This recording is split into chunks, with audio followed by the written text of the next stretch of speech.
Acha ji, Assalamu alaikum and a very good afternoon to all of you. So I have been introduced. My name is Dilawar Khan and I'm a lawyer based here in Islamabad, and I swing between Islamabad and Peshawar. So I have my professional commitments mostly in these two places.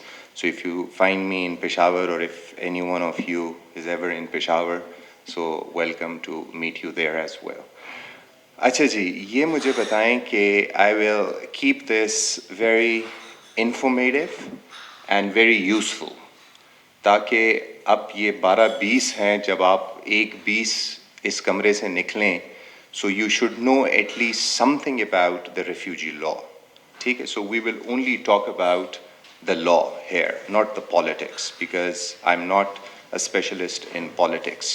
So what I will do is that you can either tell me verbally any question that you have about the Afghan refugees in Pakistan, any question, right? Or you can write it down and pass it on to me. So the house decides on telling me verbally or writing it down. What do you think? Telling verbally more? Verbally? Verbally. ٹھیک ہے. سوال جو ہے آپ پشتو میں بھی کر سکتے ہیں اور اردو میں بھی کر سکتے ہیں. دلاور صاحب تینوں زبانوں میں آپ کو رسپونڈ کر سکتے ہیں. ٹھیک ہے، یہ آپ مجھے زبانی بھی بتا. سو what I will do is کہ we'll take a round, and as I always say that there is never a wrong question. There could be a wrong answer but there is never a wrong question.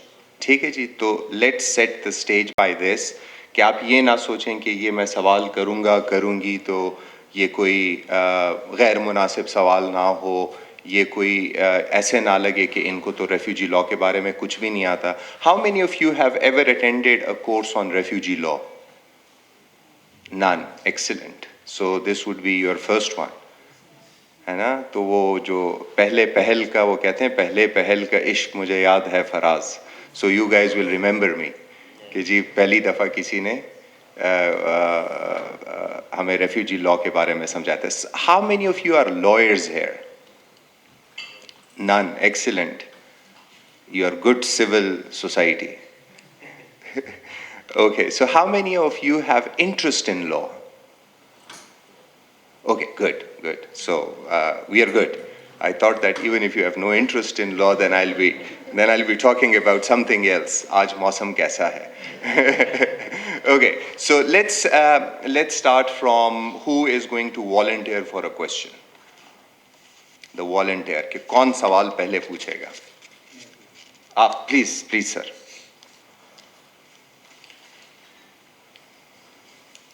So first I will jot down the questions and then I would frame my presentation. Okay? So according to the audience. میں یہ نہیں چاہتا کہ میں اپنا جتنا علم ہے وہ آپ کے سامنے رکھوں اور اس میں سے 10% بھی آپ کو سمجھ نہ آئے اور یہ گھنٹہ آپ کا بھی ضائع ہو جائے اور میرا بھی ضائع ہو جائے. سو دونوں کا وقت قیمتی ہے. So I would like to make it as useful as possible. جی.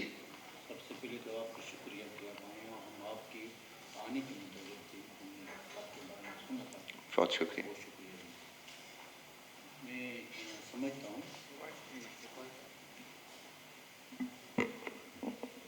کہ افغانوں کو میں ریفیوجی نہیں سمجھتا. اس لفظ کی میں بہت مخالف ہوں. یہ ہمارے گھر کے لوگ ہیں. جب ایک جگہ کسی رشتہ دار پر کوئی مشکل آتا ہے تو وہ امن والے رشتہ دار کے پاس جاتے ہیں، تو ہم ان کو قبول کرتے ہیں کہ یہ ہمارے بہنیں، مائیں اور بھائی ہیں. تو میں اس کی مخالف ہوں کہ میں اس کو ریفیوجی کہوں، اور میں دوستوں سے بھی یہ کہوں گا کہ خود کو ریفیوجی نہ کہیں. میرا سوال ہے کہ کیا پاکستان اور افغانستان ایک کنفیڈریشن کی سطح پر کام کر سکتے ہیں، ایک کنفیڈریشن بنا سکتے ہیں، اور اس میں اگر ہم ایران کو بھی شامل کریں تو ہماری تہذیب ایک ہے، ہمارا مذہب ایک ہے، ہماری روایات ایک ہے، اور پشتو اور اردو اور فارسی یہ ملے جلے ہیں. تو میرا خیال ہے کہ یہ ہمارے درمیان جو انتہا پسندی ہے اس کو ہم کم کر سکتے ہیں.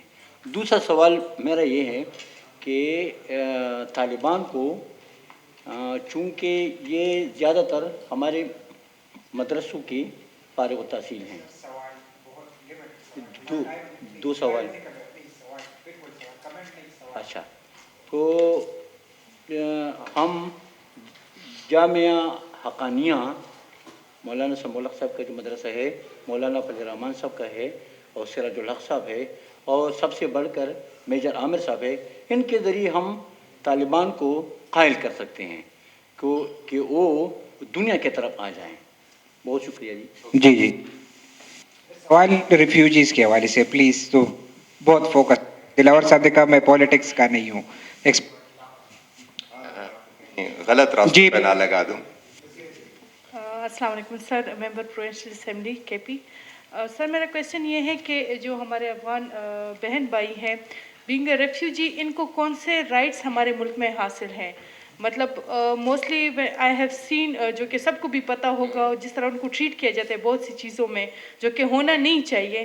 تو basic rights being a refugee ان کے کیا کیا ہے کہ پتہ چلے. تھینک یو جی.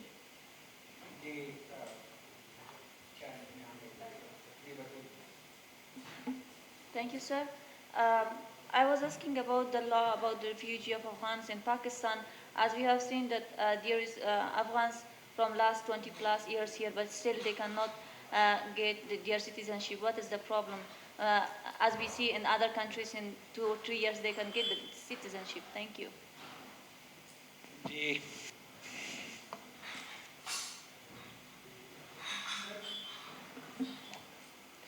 سر، د نړیوالو قوانینو په اساس باندې هر ماشوم حق لري چې په خپله مورنۍ ژبه باندې تعلیم وکړي. په پېښور کې چې کوم د یونیسیار په مکتبونو کې د څه د پاسه 40,000 افغان ماشومان تعلیم کا، هغوی ته دا 40 کاله په خپله مورنۍ ژبه باندې درس ورکړی شو، ولې اوس نصاب ورته چینج شو، دغه اردو او انګلیسي ژبه باندې کا، هغه هم تر 6م صنفه پورې. 6م نه وروسته چې دا ماشومان که په هره ژبه کې تعلیم کا، یونیسیار یې ذمهواري په غاړه نه اخلي. بله خبره دا چې د ریسرچ په بیس باندې که موږ وګورو، د نړۍ څومره برخو کې چې ریسرچ شوی، که یو ماشوم د 5 کلو نه نیولې تر 14 کلنۍ پورې په خپله مورنۍ ژبه باندې تعلیم ونه کړه، د هغه څخه هېڅ تحقیقګر، هېڅ تخلیق، هېڅ یو نوی شی جی جی، سوال راغی، سوال گاٹ اٹ. جی. Thank you, sir, for the opportunity of giving me the opportunity to ask my question. Basically, my question is this, that the new Afghan refugees who has come here, so what will be their future? Will they get the citizenship, or will they get the POR card to live here in Pakistan? And the second question is the student visa. So actually I was about to apply for the student visa, but they said that students cannot get visa from here. So what's the possibility to get the visas? Thank you. سر، پہلے ہمارے جتنے بھی یہاں پہ کوائف ہوتے تھے Afghan refugees کے، تو اس میں افغان مہاجرین لفظ لکھا جاتا تھا. ابھی جو ہمارے POR کارڈز ہیں اس پہ افغان سٹیزنز ہیں. اس میں کوئی قانونی وہ ہے؟ سر یہ دموږ ته چې کوم غوره کړي دي کارډونه افغان څومره چې مهاجرین دي دلته که نه افغانان، هغې ته اول په 2012 کې چې دی که نه POR ورکړی دی، هغې نه چې کوم کسان پاتې شوي هغې نه وروسته هغوی ته ICC کارډ ورکړی دی، ACC. نو دې منځ کې ډېر زیات فرق دی. لکه POR باندې چې دی اډمیشن کېږي، میډیکل سروس شته دی، نور داسې څه لکه کراسینګ بارډر ورباندې شته. خو د ACC چې دی دې کې هېڅ فیسیلیټي نشته، صرف د دې نه سوا چې پولیس مسله وي نو هغه ورته ښکاره کړي، دې نه زیات څه نشته دی.